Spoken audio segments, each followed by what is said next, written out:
This morning in our Consumer Confidential, we are talking about scams on the rise. It's more important now than ever to protect ourselves. So here with what to look out for is NBC News business and data correspondent Brian Chung. Brian, good morning. Good morning. Breaking it down, B-Chung. Breaking it down, B-Chung. First things first, no matter the medium, what is the first and foremost way to tell something's a scam? Yeah, look, I don't know about you guys, but the amount of emails, text messages, phone calls, it's out of control. But look, they're all trying to get your information. They're trying to get your credit card information. So again, they're trying to seek personal information. Hey, what's your social security number? Hey, why don't you put in this credit card information into this weird website? They're usually trying to get you on a problem or a prize. Hey, you owe us money, or we owe you money. All you have to do is give us this information. And they also try to make it very, very timely. You need to do this right now. Otherwise, you're not going to get your money, or we're not going to get the money that you owe us. And oftentimes, they'll tell you to pay in a specific, often weird way. So they'll be like, hey, pay us in a gift card, or pay us using crypto. If it seems funny, it probably is funny. And that's why you should probably be very wary of those types of text messages. So one scam that's kind of primed for action is Amazon. But people using Amazon as their way in. Yeah, well, look, a lot of people use Amazon, and so there are a lot of scammers that are trying to capitalize off of that name. They'll send you text messages and say that, hey, we have a refund that we need to give you. In fact, Amazon tells us that there are these 4 different types of specific scams. They're saying sometimes you'll get an order confirmation that says, hey, this is the order that you have coming due to you. You just have to give us a few extra bits of information so that we can make sure it gets to you. They'll also tell you things like, for example, you might have tech support. Oh, wait, you need help with your Amazon Alexa?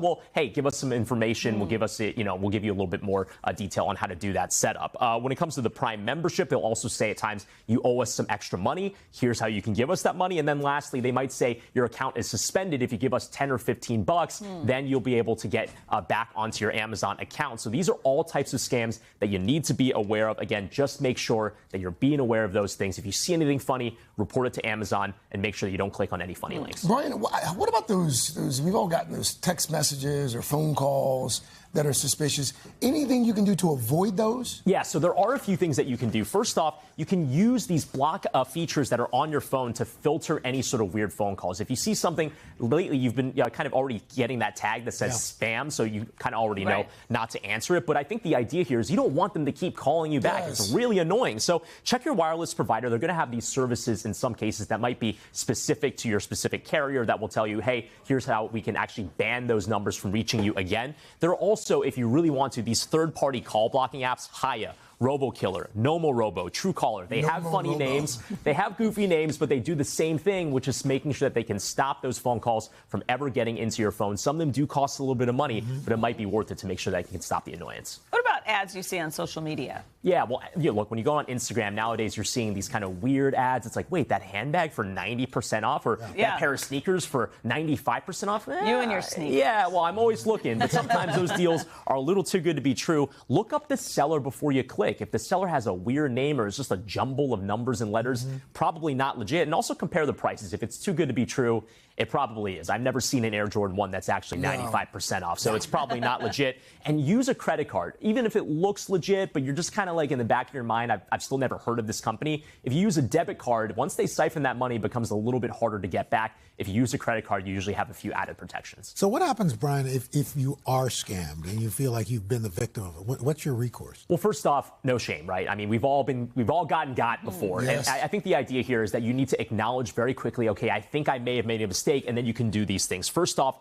verify with the company. If you go directly to their website and it looks like the charge didn't go through, then maybe you didn't order it at the place you thought you ordered it. There's also the Better Business Bureau, or the BBB. They have a scam tracker that you can cross-check against to say, hey, I think this may have been a scam. Did anyone else get scammed before? Then there's also securing your accounts and report. Change your passwords. Make sure that you really kind of harden the logins that you have so that those websites don't grift your password and use it for elsewhere. And then lastly, you can also go to identitytheft.gov to protect your identity if you feel like your personal information has been stolen. And the last resort, you can call law enforcement to get some help. Again, no shame, but you got to do those things relatively quickly if you feel like you got scammed. Great tips, buddy. Yeah, thank you. Appreciate it.